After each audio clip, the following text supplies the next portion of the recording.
box, we are going to be looking at paragraph formatting. The paragraph group is found in two places. If you look, we are on the Home tab, and you can find a paragraph group.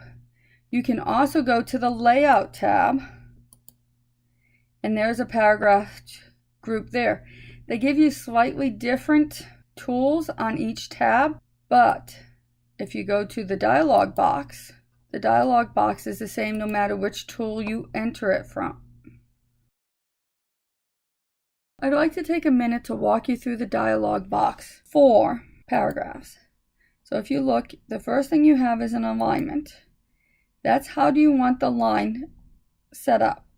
You can do it centered, you can do it other ways. So let me close this and see. Notice how when I did that, it went centered.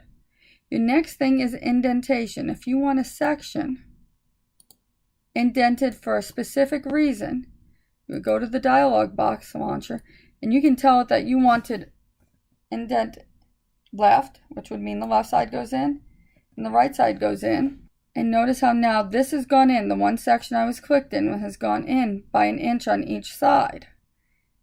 Another useful feature of the dialog box is spacing before and after. So we're in this paragraph, and notice I don't have to highlight it, I just click it. And I want to put some spacing, I really want it. When I click these, it will add spacing before and after, so now it sets apart. You can also do line spacing in here. If you say you wanted it double spaced, click line spacing. Now it's double spaced. There are a couple of other good tools in here. One is special. It has a first line indent, so whenever you use that, it indents the first line on the paragraph. If you wanted to do a whole paper, you forgot to hit tab and indent it, you can go in there, tell it to do a first line indent, and it would indent every single line, the first paragraph.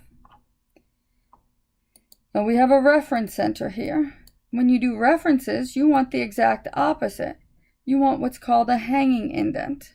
Hanging indents do the opposite. The first line stands out, and everything else gets moved in. So we're going to do hanging indents here. Notice how the first line stays, and everything else moved in. We're going to look at setting how you set tabs.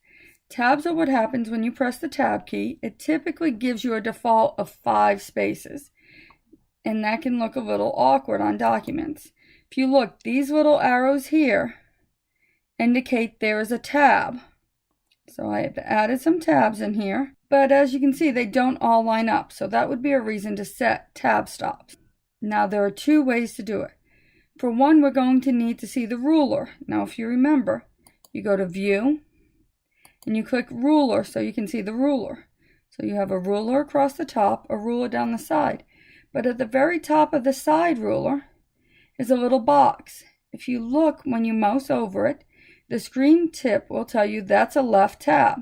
When you use a left tab, everything aligns to the left, which means everything will line up and go left. You also have a center tab.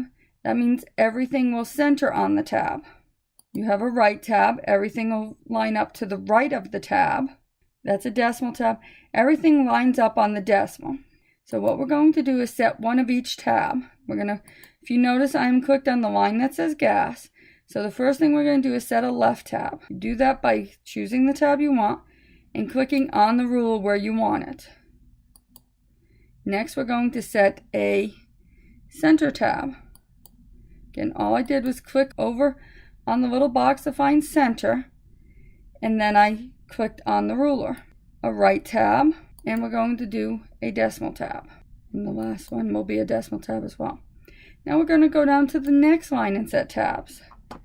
And just to show you how they're different, notice now, see how my left tab, it's lining to the left?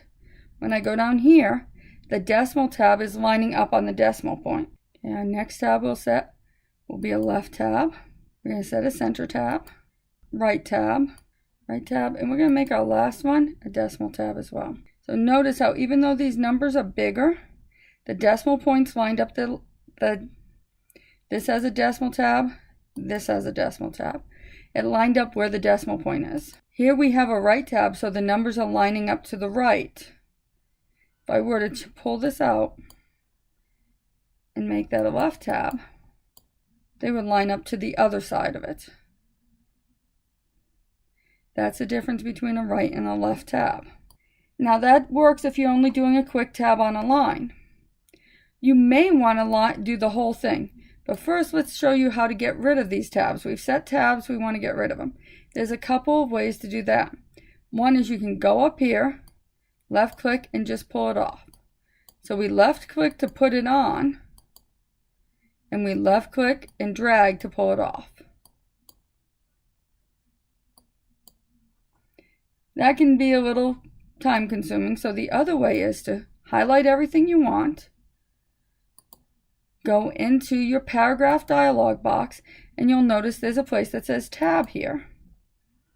If we click there, we can clear all the tabs. So now, if you look, all the tab stops are gone. It doesn't matter which line I'm on, there's no tab stops. So we're going to add some tab stops now. So through using the dialog box. So you're going to click the dialog box, click tabs. We're going to make the first one a center tab, and we're going to put it at 2 inches. And then we click set. You can set multiple tabs this way as long as you're clicking set. Notice we have our left tab, our center tab, our right tab, decimal tab. So we're going to stick with center. All I'm doing is typing in the number where I want it on the ruler and clicking set. Once I get all my tabs in place and I've clicked set, if you look, all my tabs are listed, I can click OK. Now notice how they all line up. I've just set all my tabs.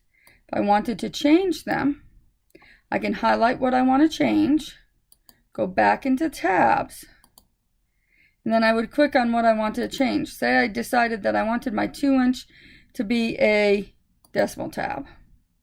I'd click 2-inch, click decimal, and then just work my way down. Remember, I am clicking what I want, making the change I want. So now these are lining up. There is something else if you've noticed in there. Now highlight these rows, go back in. There's what is called a leader. Down here below the alignment, where you pick which tab you want, there's a leader. Now it defaults to none, but the leader puts either dots, dashes, or a line for the tab space. For the first one, we're going to set dots. Now if you remember, our next tab we had set was a 3. Notice how when I put it in, the leader goes to none, so you have to set these each time. You have to set them each time you put in a new tab. Or you correct the tab.